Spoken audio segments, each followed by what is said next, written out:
भगवते वासुदेवाय।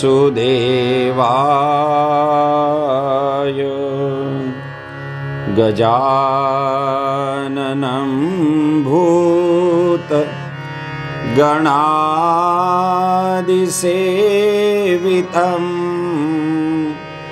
कपित्थजम्बो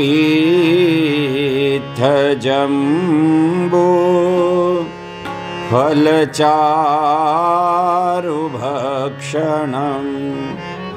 उमासुतं शोक विनाशकारकं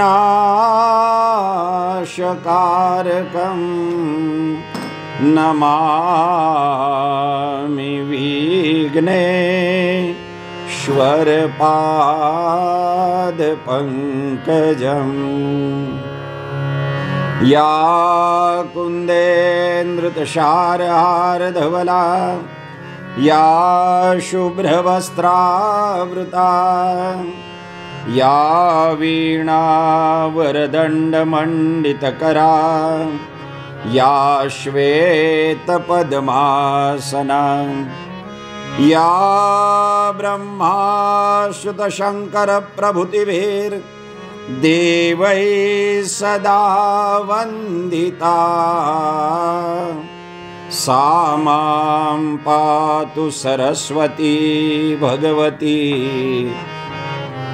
निःशेषजाड्यापः। गुरुर्ब्रह्मा गुरुर्विष्णु गुरुर्देवो महेश्वरा गुरुर्साक्षात् परब्रह्म तस्मै श्री गुरवे नमः।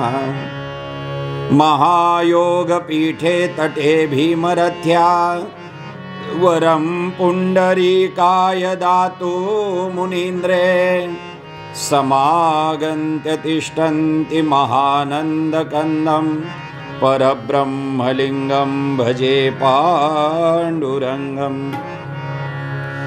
लोकाभिरामं रणरङ्गधीरं राजीवनेत्रं रघुवंशनाथं कारुण्यरूपं करुणाकरन्तं श्रीरामचन्द्रं शरणं प्रपद्ये। मनोजवं मारुततुल्यवेगं जितेन्द्रियं बुद्धिमतां वरिष्ठं वातात्मजं वानरयूतमुख्यं श्रीरामदूतं शरणं प्रपद्ये। कृष्णाय वासुदेवाय हरये परमात्मने प्रणतक्लेशनाशाय गोविन्दाय नमो नमः। आदिनारायण विधेयत्रीनाथ दत्तजनार्दन श्री एकनाथ मुकुंद मदन रामचंद्र शुकदेव स्वामी महाराज देवराय महाराज हरे राम महाराज श्री नित्यानंद सरस्वती स्वामी महाराज की जय। सद्गुरुनाथ राजराजेश्वर महाराज की जय। नमः पार्वती पते हर हर महादेव। राधा रानी की जय महारानी की जय।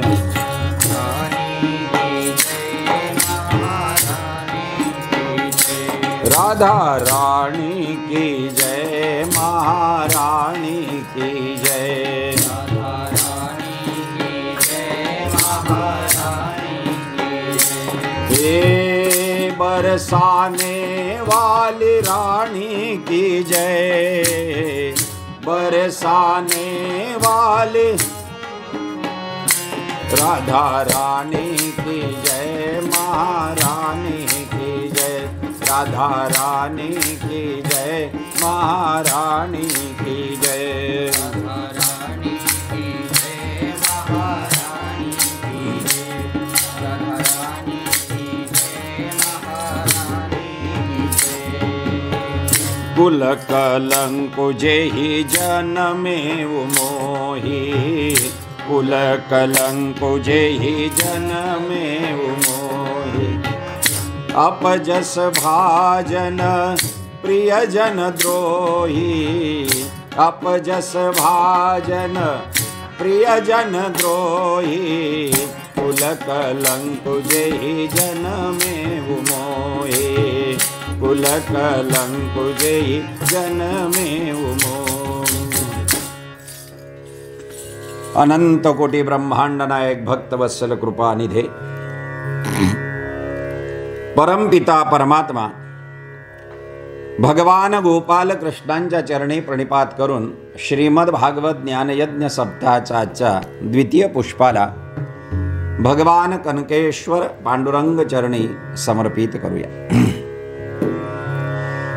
आपण चर्चा पाहत आहोत श्रोतेजनो, वियोगावस्था। आणि काल मी रामायणातलं एक उदाहरण दिलं तुम्हाला की भरताची अवस्था काय।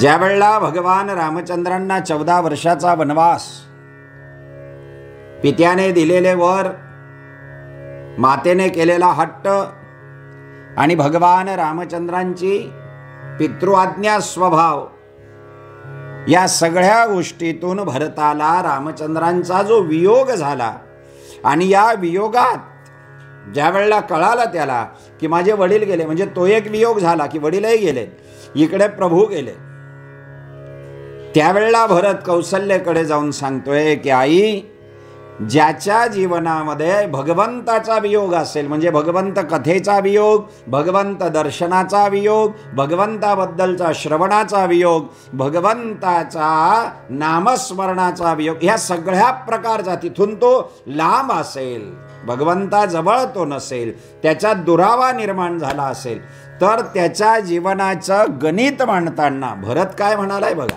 गोस्वामी तुलसीदासजी वर्णन करतात।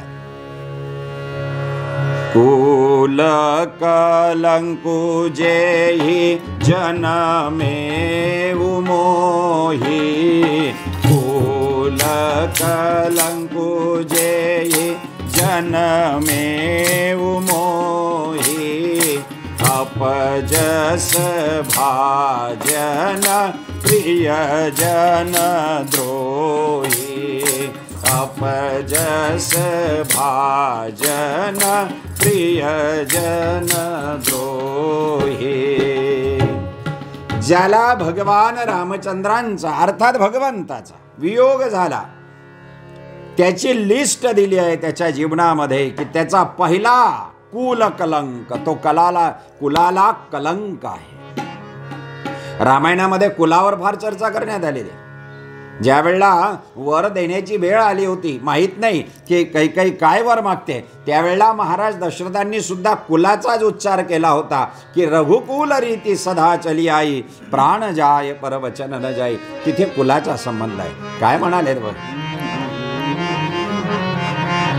रघुकुल रीती सदा चली आई, प्राण जाय पर वचन न जाई। मंगल भवन अमंगल हारी,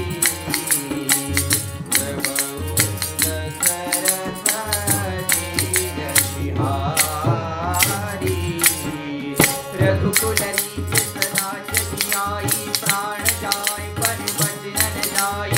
मंगल भवन अमंगल हारी, प्रभु दशरथ अजित बिहारी, रघुकुल रीति सदा चली आई, प्राण जाय पर वचन न जाई। इथे कुलाचा संबंध आला। शबरी जवळ भगवान रामचंद्रांचा जो संवाद आहे तेव्हा बघा, कुलधर्म बढाई, जात पात कुलधर्म बढाई। लक्ष्मणाजवळ रामाचा संवाद आला, तिथे कुलाचा संबंध आला। रामायणामध्ये कुलाला महत्व देण्यात आलेलं आहे। कुल कलंक, जिथे भगवंताचा वियोग असेल, ज्याच्या तोंडात प्रभूचं नाव नसेल, भक्ती विण पशु कायसा वाढला, तुकोबांनी प्रश्न विचारलाय. ज्ञानोबांनी त्याला बकरीच्या गळ्यातला अजागळ म्हटलेला आहे, उसाचा तुरा म्हटलाय, साबराचं कांड म्हटलेलं आहे. ज्याच्या जीवनात भगवंत नसेल, प्रभू भक्ती नसेल, जो तिथून लांब गेला असेल, त्याचा कुलाला कलंक, त्याचा जन्म म्हणजे त्याच्या कुलाचा कलंक आहे. आणि एवढंच नाही, प्रियजन द्रोही, तो नुसता कुलकलंक नाहीये, तर जो भगवंतापासून लांब गेला त्याच्या हृदयात सात्विक प्रेम निर्माण होत नाही. आणि त्याच्यात सात्विक प्रेम निर्माण होत नाही म्हणून तो आपल्या जवळचा प्रियजनांवर सुद्धा निस्वार्थ प्रेम करू शकत नाही. आणि म्हणून भरत म्हणालाय, आई ग, रामाचा वियोग मला कलंक देऊन गेला, कुलाचा कलंक आहे मी, जर मी रामापासून. विचार करा श्रोते, जेव्हा भरताने, भरत संत आहे, भरतू हंस रवी बंस तडागा, काय म्हटलेलं आहे की रवी बंस म्हणजे कुल, इथे पण कुलाचा संबंध आलाय. भरताला हंस म्हटलेला आहे, भरतू हंस रवी बंस तडागा.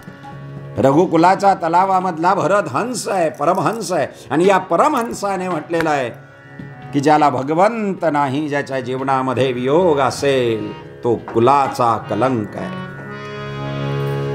मग भागवत कथेमध्ये आम्ही ज्या वेळेला प्रवेश करतो, ज्या वेळेला कथा श्रवण करतो, त्यावेळेला होतं काय, आम्ही त्याच्या सान्निध्यात बसतो. नीट लक्ष द्या.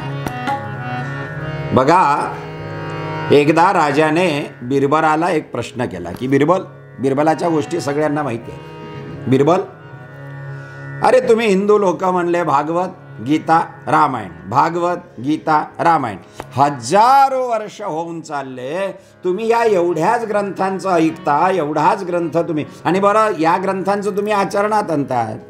अरे व्यासांनी, वाल्मिकींनी, तुलसीदासांनी, आणि इकडे 4 शब्द 2 लोकांनी लिहिले, याचं सगळे धर्म ऐकतात, असं काय यांच्यामध्ये? बरं त्यांचंच तुम्ही का ऐकता? बिरबल तर प्रॅक्टिकल नॉलेज देणारा होता. बिरबलनं सांगितलं, महाराज ठीक आहे, काही हरकत नाही, जरा थोडं मला सहकार्य कराल? म्हणे पूर्ण सहकार्य. राजालाही माहीत होतं बिरबल काहीतरी करून दाखवल्याशिवाय राहणार नाही, हा प्रॅक्टिकल नॉलेज घेतो. याने एका सेवकाला बोलवलं आणि त्या सेवकाला सांगितलं की तू एक काम करायचं. दरवाजावर उभा होता चोपदार, त्याला बोलवलं, इकडे आला. म्हणे बोला बिरबल साहेब, काय? म्हणले राजाच्या गालावर थापड मार एक, वाजव. त्याने नाही म्हटलं. मुजरा केला. अरे आम्ही ज्याची मीठ भाकरी खातोय, आम्ही ज्याच्या नावाने पोट भरतोय, आम्ही ज्याची चाकरी करतोय, त्याच्या गालावर थाप मारणं कदापि शक्य नाही. मग बिरबलने राजाला सांगितलं, म्हणले महाराज आता तुम्ही एक काम करा. म्हणले काय? तुम्ही याला काहीतरी आज्ञा करा. तेव्हा राजाने आज्ञा केली. म्हणले सेवका तू जा आणि माझ्यासाठी फळं घेऊन ये. सेवक पळत गेला. राजा म्हणलं तू याच्यात काय साध्य केलं? म्हणले याच्यात आम्ही एवढंच साध्य केलं,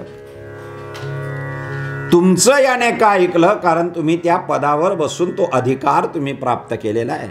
तसं आमच्या व्यासांनी, आमच्या वाल्मिकींनी, आमच्या तुलसीदासांनी त्या साधनेतून, भगवत भक्तीतून तो अधिकार प्राप्त केला आहे. आणि त्यांच्या समाधी अवस्थेतल्या अधिकारवाणीतून निघालेल्या मोक्ष मार्गाच्या या कथा आहेत. म्हणून आम्ही श्रवण करतो, म्हणून भागवत ऐकतो. आणि जेव्हा त्या कथेचा वियोग निर्माण होतो त्यावेळेला आम्ही स्वतःला कलंक लागला असं समजतो. हा वियोग स्वतः परमहंस भरत सांगतोय. आणि म्हणून देवाला प्रार्थना आहे की भगवान, अरे का, कशासाठी इतक्या दिवसापासून तुझं नामस्मरण चाललंय? काही काही लोक म्हणतात की आम्हाला त्याचं प्रत्यक्ष दर्शन पाहिजे. नाही, बघा श्रीमद भागवत कथा काल आपण पाहिली आहे की नारदांनी व्यासांकडे ती कथा दिलेली आहे. आपण पाहिलं कशी दिली, कारण काय घडलं. आज ते कारण सांगणार आहे. सरस्वतीचा सुरम्य असा किनारा, शम्यप्रास नावाचा तो आश्रम, आणि त्या शम्यप्रास नावाच्या आश्रमामध्ये महाराज व्यास आपल्या विद्यार्थ्यांना भगवंताच्या वेदरुचा शिकवत होते की भगवान कसा आहे. मोठमोठ्याला वेदरुचा चालल्या आहेत की भगवान असा आहे, पुरुखन तो परमात्मा कसा आहे? जत्पुरुखान व्यददुहु कधी धाव्य कल्पन. तो परमात्मा तेतिष्ठत दशांगुलम मधाई दिशेला भरलेला आहे. तो विराट पुरुष आहे. हे सगळं शिकवत होते. पण शिकवताना व्यास महाराजांना वाटलं मला स्वतःला अनुभूती काय. आणि काल मी बोललो कथा अनुभूती देते, अनुभव देते. मला अनुभूती काय? मी वर्णन करतो आहे पण माझ्या हृदयामध्ये अजून तो स्थिर झालेला नाही. आणि इथे व्यासांच्या भागवत कथेला मूळ कारण कोणी असेल तर वियोग आहे. लक्षात ठेवा, भागवताचं फाउंडेशनच वियोग आहे. म्हणून मी वियोग या शब्दाची निवड का केलेली आहे. भागवतामध्ये बघा तुम्ही, व्यासांना वियोग होता. कृष्ण प्रत्यक्ष हातापायाचा कृष्ण व्यासांच्या समोर त्यावेळेला होता. पण व्यास म्हणाले मला ते दर्शन नको आहे. आपण सुद्धा बरेच लोक त्या दर्शनाची अपेक्षा करतो, तो हातापायाचा आला पाहिजे. बिलकुल नाही. मी त्याला बावळटपणा समजेन. त्याचं दर्शन फार वेगळं आहे. त्याची अनुभूती हृदयात येऊन मी मदमस्त राहावं. हा हा हा हा अहो, मीराबाईची अवस्था काय होती. मीराबाईने प्रत्यक्ष कृष्णाला समोर आणलं नाही तर मीराबाईच्या गळ्यातून कृष्णाचाही आवाज निघायचा आणि मीरेचाही आवाज निघायचा. मीरा अंतःकरणात गप्पा मारत होते आणि मारा चितडानो चोर, मारो कलेजानो कोर असे शब्द मीराबाई वापरते आहे. आणि म्हणून कानुडा आणि मूर्ती, आहा हे भगवान, हे कृष्णा, काय म्हटलंय त्या ठिकाणी बघा, वर्णन केलेलं आहे. आणि म्हणून मीराबाई म्हणते आहे मारा ठाकूर ना ठाकूर, मारा ठाकूर ना ठाकूर, तारा बंद दरवाजा खोल. मारा ठाकूर ना ठाकूर, तारा बंद दरवाजा खोल.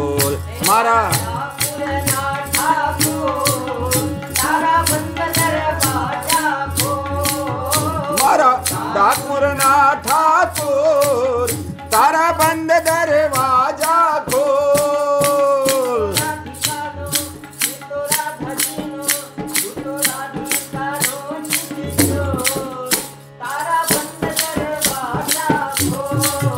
हे ठाकुर ना ठाकुर, तारा बंद दरवाजा खोल. आणि म्हणून ती अंतःकरणामध्ये प्रभुमूर्तीला साठवून आणि त्याच्याशी गप्पा मारत होती. ही मीराबाईची जी अनुभूती आहे, ही अनुभूती व्यासांना पाहिजे होती.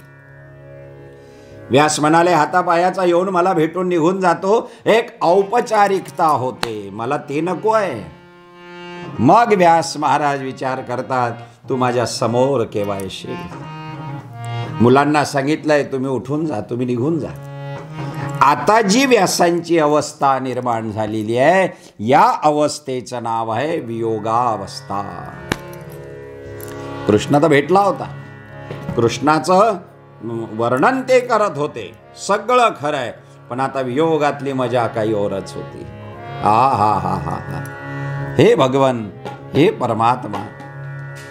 आणि मला त्या रूपानं तू डोळे उघडे करून नाही, डोळे बंद करून दिसला पाहिजे.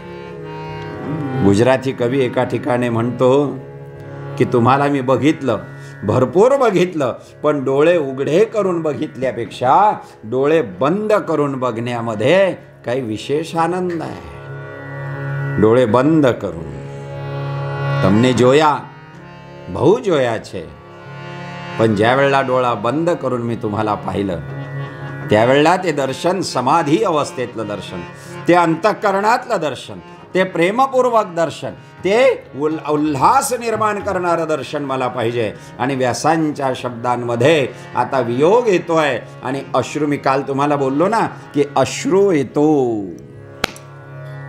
अश्रू संपत्ती आहे भक्ती मार्गातली. ज्याच्या डोळ्यात अश्रू येत नसेल, देवांसाठी, देवाचं ऐकताना, देवापुढे, देवाजवळ अश्रू येत नसेल, डोळा कोरडा राहील, भक्ती कशी होईल.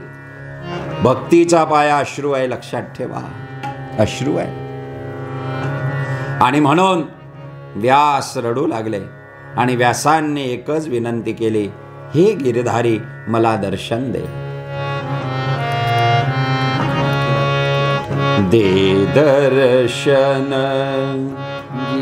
गिरधारी रे, हे गिरधारी तेरी सावरी सुरतिया बेवारी रे. मुझे दे दर्शन गिरधारी रे, गिरधारी रे, तेरी सावरी सुरतिया पे वारी रे.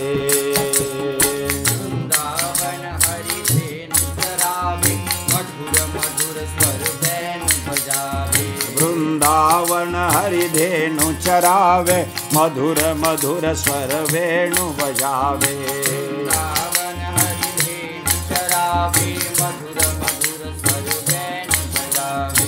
वृंदावन हरि धेनु चरावे, मधुर मधुर स्वर वेणु बजावे.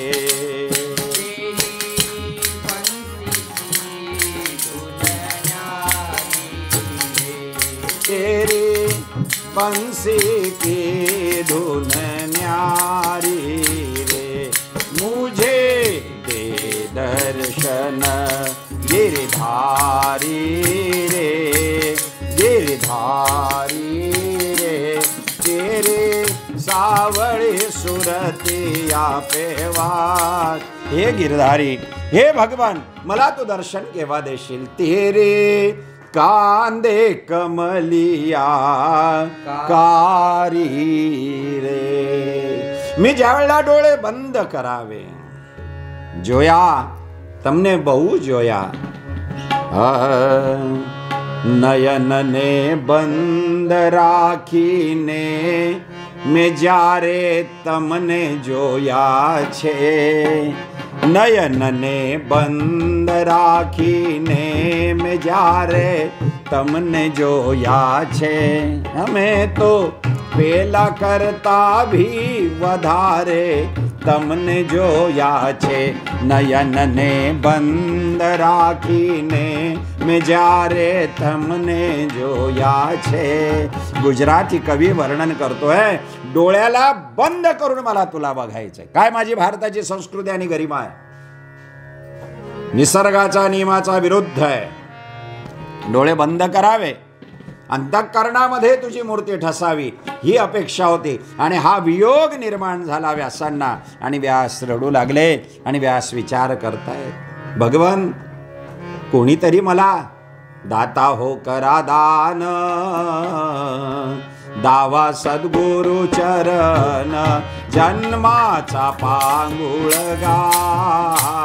मज हात ना पाय दाता हो करा दान, दावा सद्गुरु चरण जन्माचा पांगुळगा. मज हात ना पाय, मला हात नाही, मला पाय नाही. हात आणि पाय नाही याचा अर्थ काय?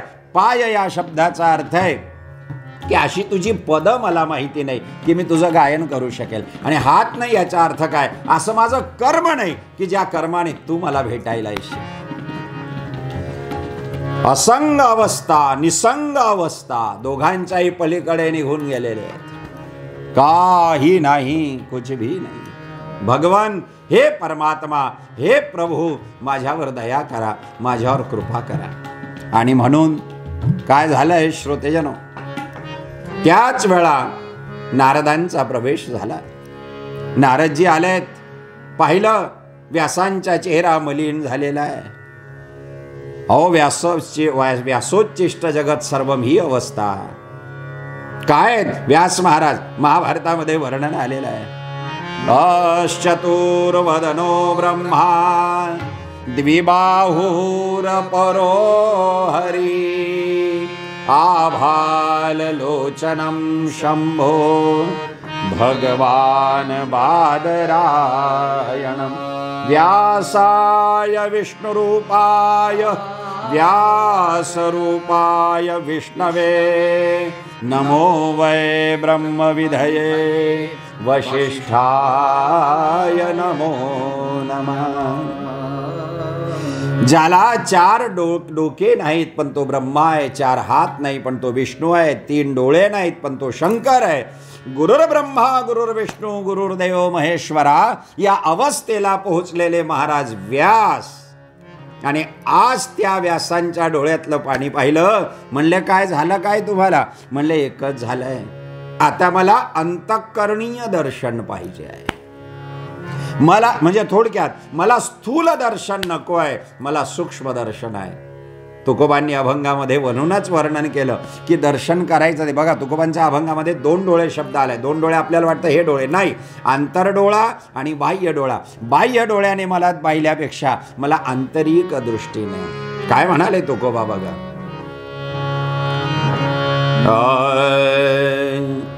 रूप तुझे वेळोवेळा पडो माझ्या दोन्ही डोळा. रूप तुझे वेळोवेळा पडो माझ्या दोन्ही डोळा.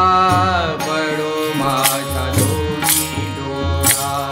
रूप तुझे वेळोवेळा पडो माझ्या दोन्ही डोळा. पडो माझ्या दोन्ही डोळा. रूप तुझे वेळोवेळा. हे भगवान, हे परमात्मा, तुझं रूप मला दिसावं अंतर्दृष्टीतून आणि बाह्य दृष्टीतून. मला बाह्य दृष्टीच्या दर्शनापेक्षा आता अंतर्दृष्टीची लालसा लागली आहे. माझा वियोगाची समाप्ती कर. आणि महाराज व्यास रूप तुझे वेळोवेळा पडो माझ्या दोन्ही डोळा. पडो माझ्या दोन्ही डोळा. रूप तुझे वेळा पडो माझ्या दोन्ही डोळा. पडो माझ्या रूप तुझे वेळोवेळा पडो माझ्या दोन्ही डोळा.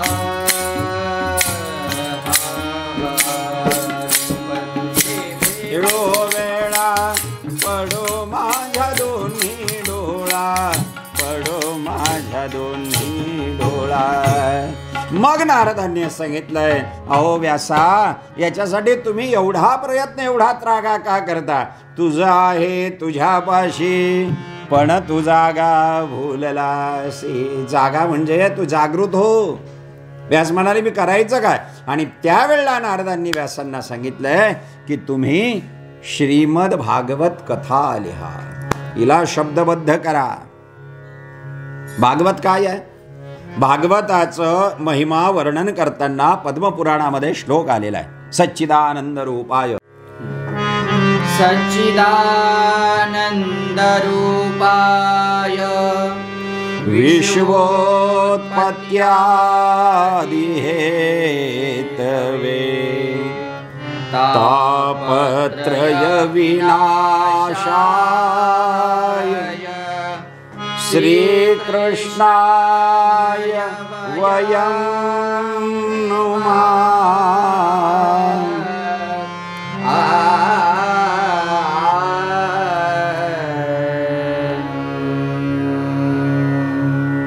या श्लोकामध्ये सच्चिदानंद रूपाय हा पहिला पार्ट, विश्वोत्पत्त्यादि हेतवे हा दुसरा पार्ट आणि तापत्रय विनाशाय हा तिसरा पार्ट.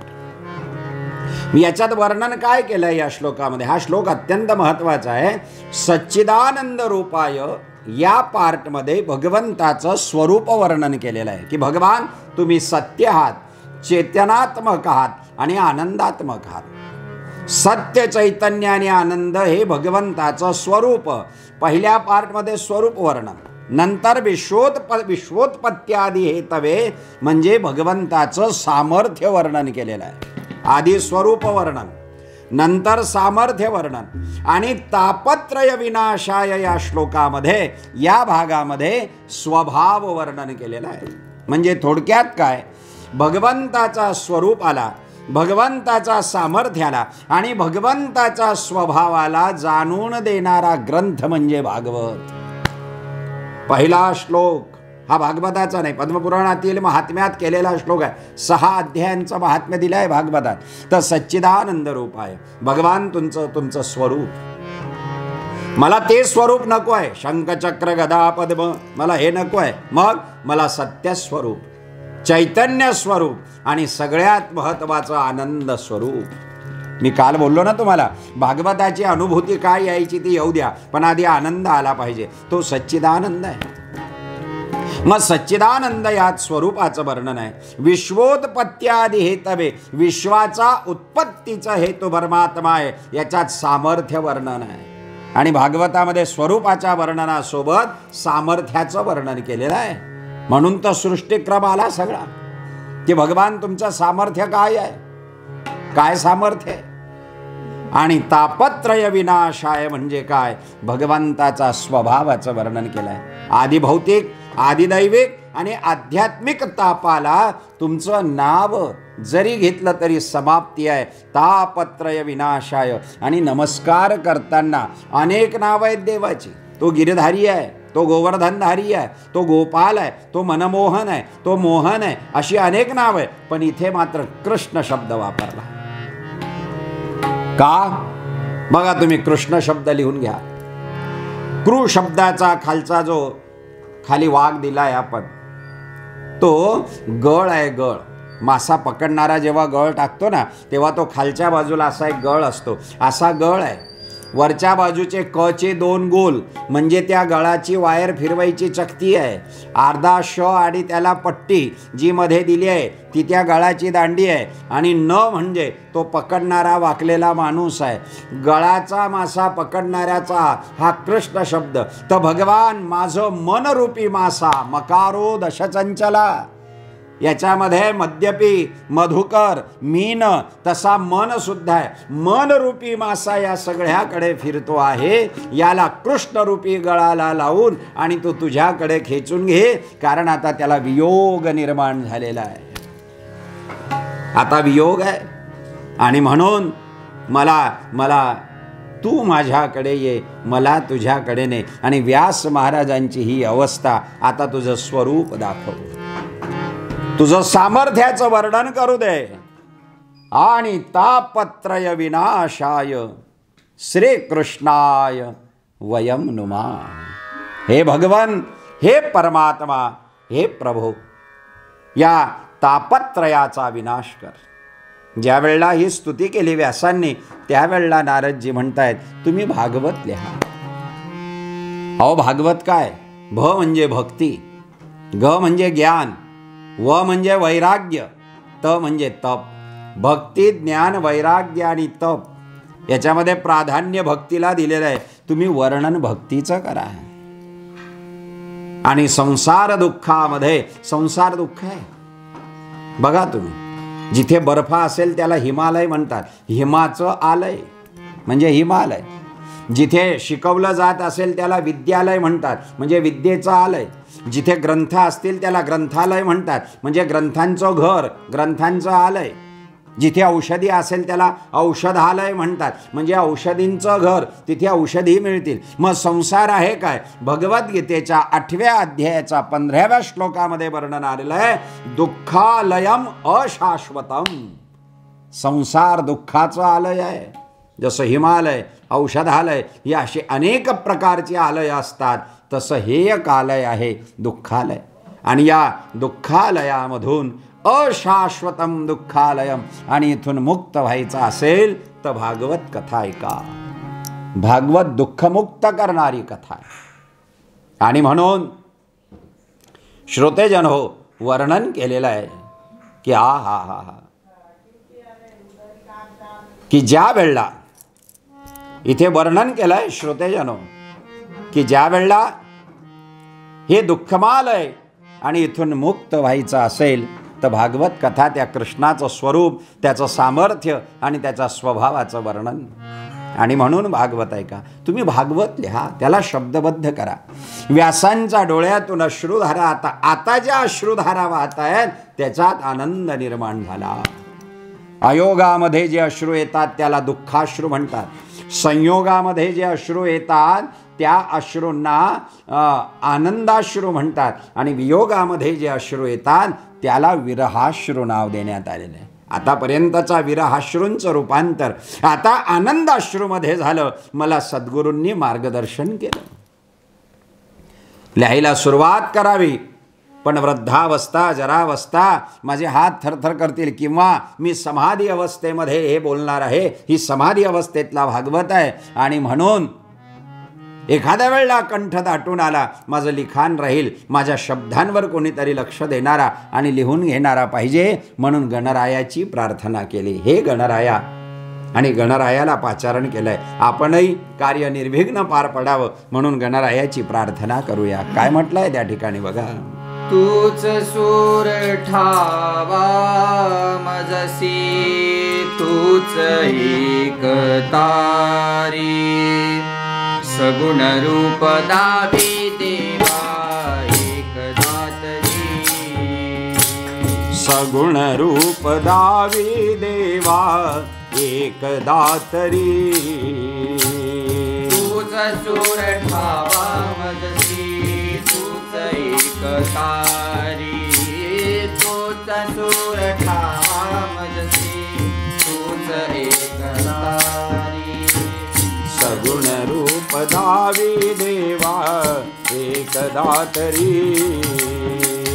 सगुण रूप दावी देवा एक दातरी. रंभ तूच यश कीर्तीचा जीवनी गणेशा. रंभ तूच यश कीर्तीचा जीवनी गणेशा. दुःख तिमिर दाटून येता तूच किरण आशा. दुःख तिमिर दाटून येता तूच किरण आशा. तूच मूर्त मांगल्याची, तूच मूर्त मांगल्याची असावी उरी. सगुण रूप दावी देवा एक दातरी. सगुण रूप दावी देवा एक दातरी. हे भगवान, हे परमात्मा, तुम्ही गणेश आहात. गणरायांना प्रार्थना केली. गणराया बसले आणि बसल्यानंतर लिहायला सुरुवात केली आहे. 18,000 श्लोकांचा भागवत आहे. लिहायला सुरुवात केली आहे. श्री गणेशाय नमः न लिहिता जन्माध्यस्य यतोन्वयादितरतश्चार्थेष्वभिज्ञा स्वराट श्लोकाला सुरुवात झाली आहे. जन्माध्यस्य यतोन्वयादितरत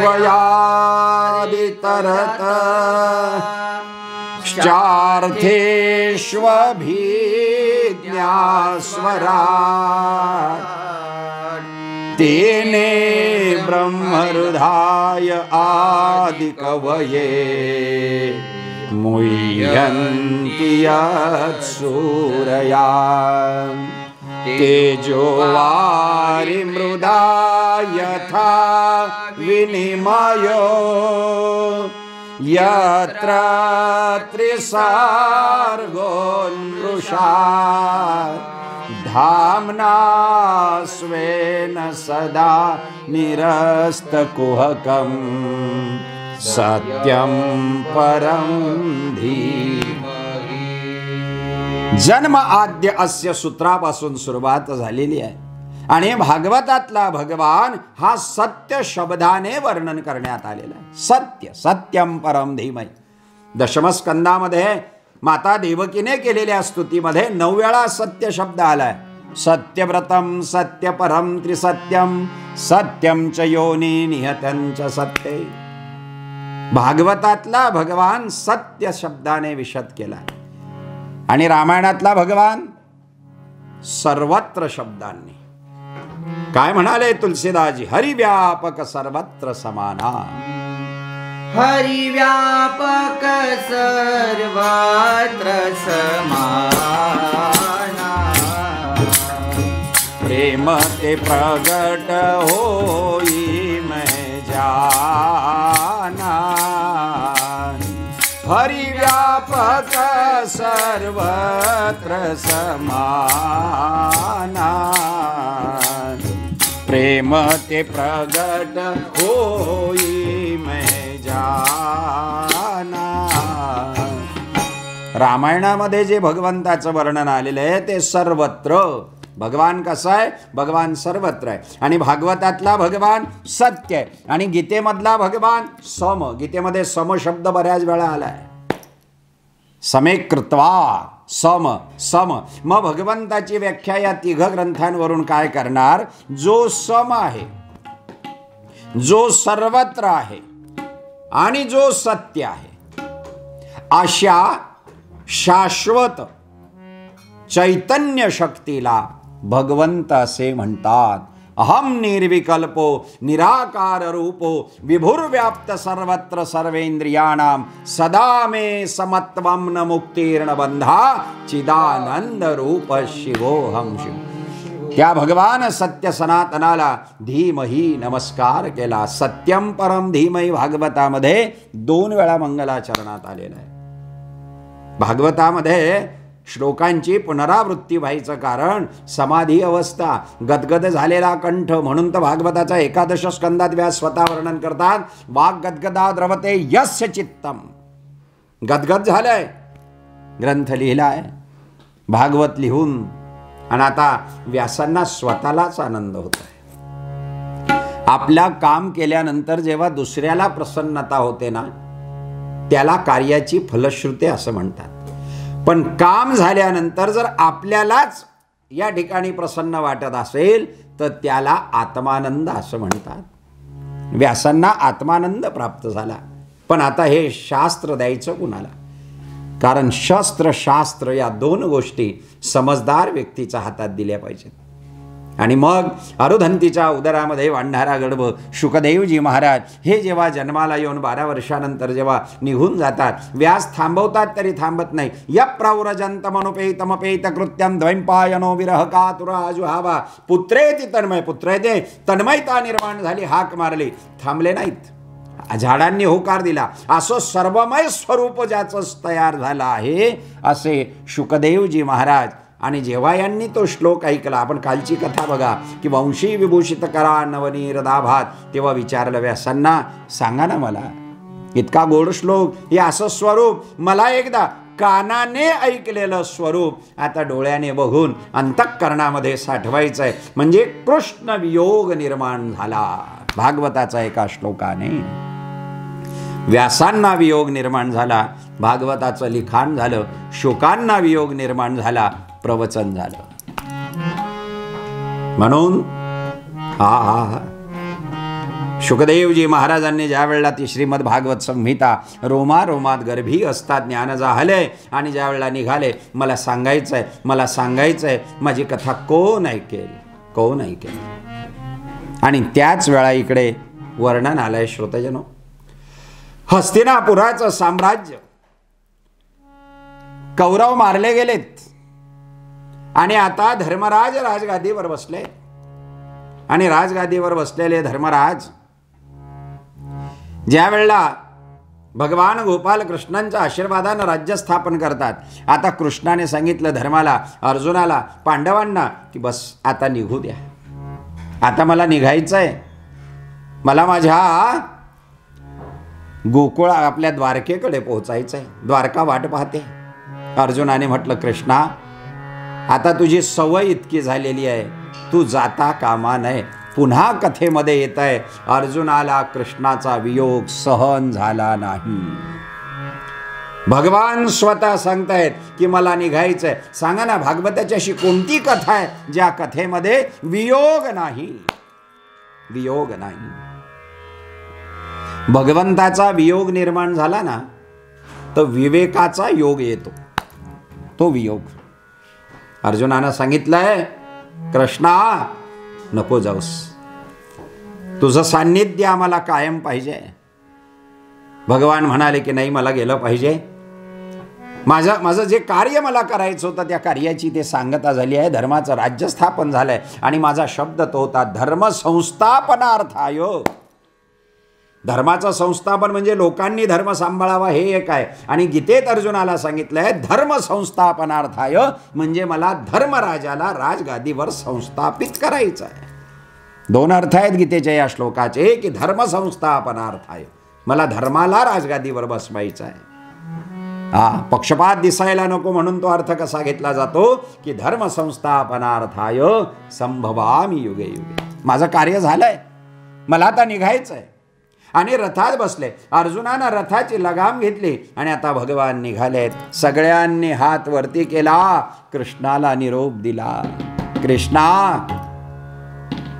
द्रौपदीने पाहिलं, पांडव हात देतायत, या. आणि रथ चालायला सुरुवात झाली. विरहाचं दुःख सहन झालं नाही श्रोतजन, वियोग निर्माण झाला. ज्याचं सान्निध्य असल्यानंतर आम्हाला सुखाची जाणीव होते, आता तोच निघून चालला, कसं होईल, कसं होईल. आणि म्हणून बघा, एक श्लोक पंक्तीच्या वेळा गमतीनं म्हटला जायचा, पण त्याच्यातही वियोग दिलेला आहे. काय दिलेला आहे? कोणी एक विचित्र पुतळा जेवावया बैसला, पात्री जेवण जेविता स्वये, पात्रेची तो भक्षिला. त्याची ती वनिता वनात फिरता, सूर्यास प्रार्थितसे, बोले विठ्ठल पदार्थ उमगा, छन्माशीचा वायदा. म्हणजे एक पुतळा जेवायला बसला एक व्यक्ती पात्रावर, तर त्याला पात्रानेच खाऊन टाकलं. म्हणजे काय? कमळाचा फुलावर भुंगा बसलाय, संध्याकाळपर्यंत मकरंदांचा आस्वाद घेतोय. आता सूर्यास्ताची वेळ आहे, त्याची पत्नी आले बोलवायला, अहो घरी चला, आता किती मकरंद. पण भ्रमराने मात्र मकरंद सोडला नाही. म्हणून तर ज्ञानोबांनी म्हटलेलं आहे की हे भ्रमरा, तुला राहायचं असेल तर चरण कमळ दळू, तिथे त्याचा वियोग नको होऊ देऊ, तू त्याच्या ठिकाणी एकत्र राहा.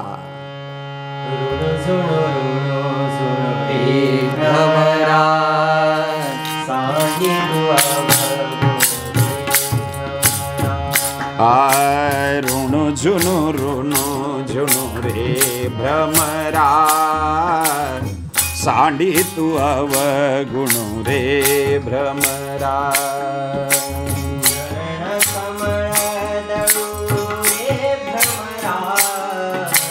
चरण कमळ दळू रे भ्रमरा,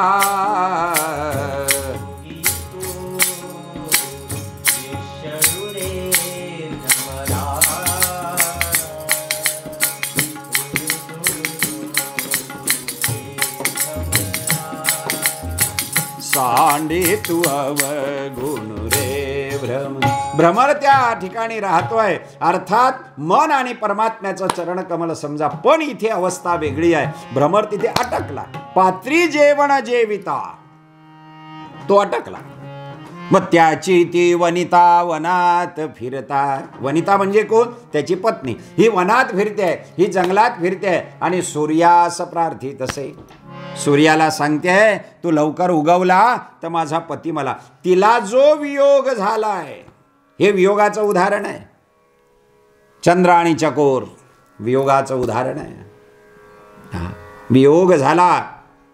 अर्जुनाने रथात कृष्णाला बसवलं, भगवान कृष्ण निघालेत. द्रौपदी रडते. भगवान आता हाक मारली म्हणजे या बरं, तुमच्याशिवाय आमचं दुःख कोण हरण करेल. भगवान भीष्मांना भेटले होते, कुंतीला भेटले होते. भीष्मांनी स्तुती केली, कुंतीने स्तुती केली. आणि हा सगळं करून जेव्हा भगवान निघाले होते, सगळ्यांनी सांगितलं या या या, निरोप तरी तुला कसा द्यावा. आणि एवढ्यात अवस्था काय झाली आहे, भगवंताचा रथ पुढे चालला होता आणि एक श्री हात पुढे करून उभी राहिली आहे. आणि तिने रथ थांबवला आणि काय म्हणाली तिने आरोळी मारली कृष्णाला. अभिद्रवती मामीशं शरस्तप्तायसो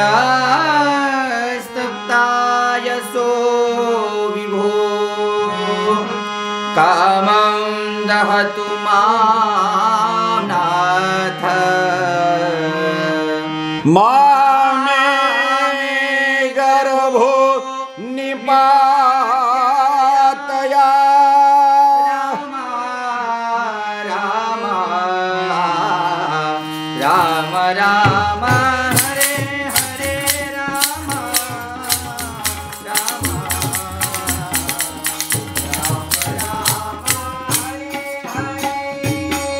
मामे गर्भो निपातयात, माझ्या गर्भाचं संरक्षण करा. हिने भगवान कृष्णाला हाक मारली आहे. आता प्रश्न असा उभा राहतो, तिथे अर्जुन आहे, धर्म आहे, युधिष्ठिर आहे, नकुळ आहे, सहदेव आहे, इतके लोक असताना तिने कृष्णाला हाक का मारली? एकदा उत्तरेला विचारलं, म्हटलं उत्तरा असं का केलंस तू? तेव्हा उत्तरेने उत्तर दिलं, द्रौपदी आईंच्या अंगावरची साडी जेव्हा खेचली गेली होती तेव्हा त्यावेळेला अर्जुन होते, युधिष्ठिर होते, नकुळ होते, सहदेव होते, भीष्म होते. इतक्या लोकांनी तिची इब्रत सांभाळली नाही, तिला वाचवली नाही. भगवान कृष्णाला जेव्हा हाक मारले तेव्हा 999 साड्या तिला पुरवण्यात आल्या आणि त्याने पट पुरवले. मग मी विचार केला, जर मागचा अनुभव आहे, इतक्या लोकांचा विश्वासावर राहून जर आपली दुःख निवृत्ती होत नसेल, जर त्यालाच हाक मारावी लागते, मग आता सन्मुख जर तो आधीच येऊन उभा आहे, मग त्याला हाक मारायला काय अडचण आहे? म्हणून तर म्हटलेलं आहे, इतरांचा सगळ्यांवरच्या प्रेमापेक्षा भगवंतावर केलेलं प्रेम नेहमी सर्वश्रेष्ठ प्रेम आहे.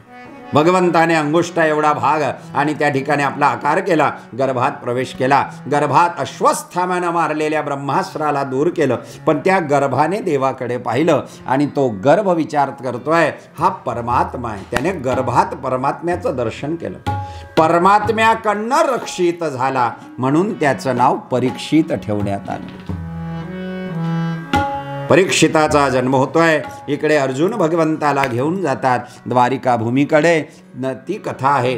पण ज्या वेळेला अर्जुन परत येतो तेव्हा भगवान निजधामाला निघून गेलेले असतात आणि उद्धव भगवंताला भगवान म्हणतात, मला जर कलियुगामध्ये भेटायचा असेल तर फक्त एक आणि एकच, मी भागवतामध्ये आहे. भागवत भगवंताची वाङ्मयीन मूर्ती आहे. म्हणून भागवत ऐकण्याचा आमचा एवढा आग्रह का असतो? त्याचं कारण आहे, भगवान स्वतः म्हणतात स्वयमेव कृष्णा, भागवत प्रत्यक्ष कृष्ण आहे. डोंगरे शास्त्रींनी सुंदर सांगितलंय, भागवत म्हणजे भगवंताची वाङ्मयीन मूर्ती. आणि म्हणून भागवताचा ग्रंथ नाही आहे, भागवत स्वतः हा ग्रंथ नव्हे, हा श्रीकृष्ण. गीते वेधी मनपूर्ण, अनन्य होता या शरण, खचित टळे जन्म मरण. ही ताकद भागवतामध्ये आहे. मग राजा परीक्षितीने जी कथा श्रवण केली ती एवढ्यासाठी की राजा परीक्षिती एकदा शिकारीला गेला असताना त्याला शिकार मिळाली नाही आणि म्हणून माध्यान्ह समय सूर्यचंड मस्तकावर आलेला आहे, तहान लागली आहे आणि राजा परीक्षिती शमिकांच्या आश्रमात जातो. शमिक महाराज ध्यान करीत बसले आहेत आणि परीक्षितीचा कलियुगाशी संबंध आणि संपर्क आल्यामुळे, कथा भरपूर आहे पण मला एका तासात सगळं करायचं आहे, त्या कलीचा प्रादुर्भावाने थोडं बुद्धीमध्ये परिवर्तन झालं आणि साधू संग करवावहू सेवा, तुलसी रामायण बालकांड रावणाचं वर्णन करताना आलेलं आहे. याने शमिकांकडे प्यायला पाणी मागितलं पण शमिक महाराज मात्र शांत बसले आहेत. हा हा हा ढोंग करतोय असं बोलला राजा परीक्षिती.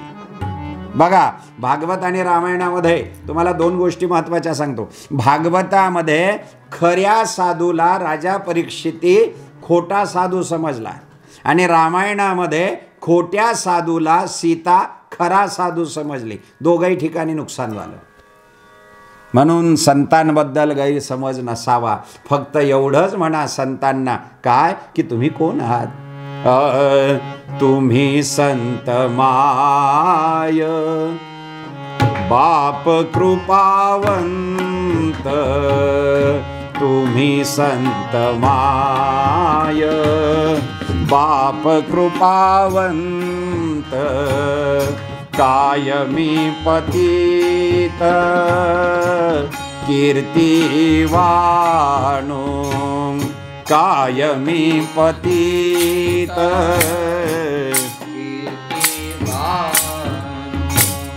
तुम्ही संत माय बाप कृपावंत तुम्ही संत माय बाप कृपावंत.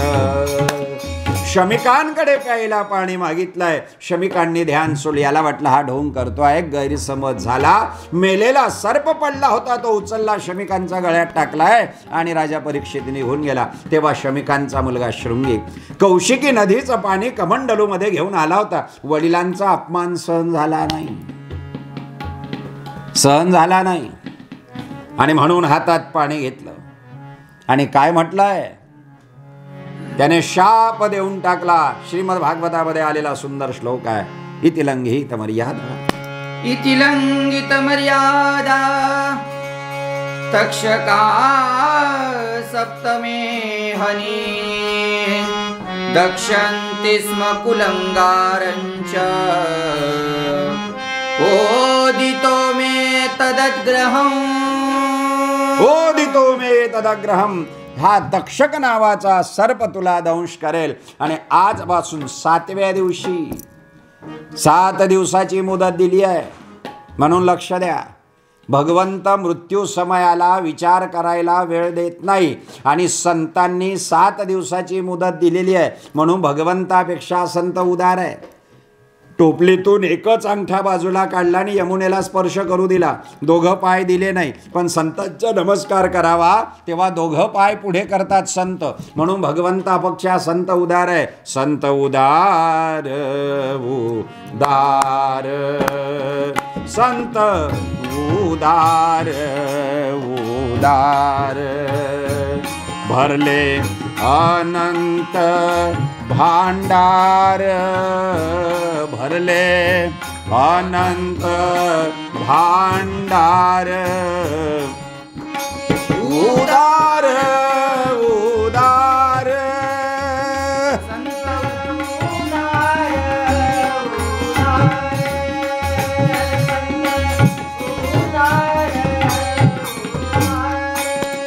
शमिकांनी राजा परीक्षितीला 7 दिवसाची मुदत दिली आहे. राजा आजपासून 7व्या दिवशी आणि तुझा. मग राजा परीक्षिती शुकदेवांना कसा भेटतो आणि कसा कथा ऐकतो ते आपण उद्याच्या कथेमध्ये पाहूया. झालेली सेवा भगवंताच्या चरणी समर्पित करून, कनकेश्वर भगवंताच्या चरणी समर्पित करून कथेला विराम देऊया. संतु सर्वे संतु निरामया सर्वे भद्राणि पश्यन्तु मा कश्चित् दुःखमाप्नुयात्.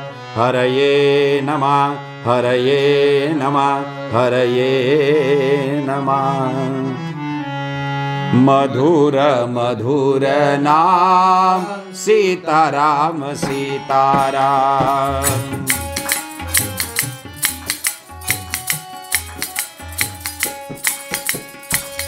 मधुर मधुर नाम सीताराम सीताराम. मधुर मधुर नाम सीताराम सीताराम. शबरीने गायो नाम सीताराम सीताराम.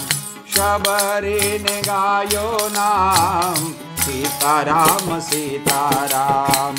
संतों का दुलारा नाम सीताराम सीताराम. संतों का दुलारा नाम सीताराम सीताराम. सियावर रामचंद्र भगवान की जय. नमः पार्वती पते हर हर महादेव. जय सिया राम.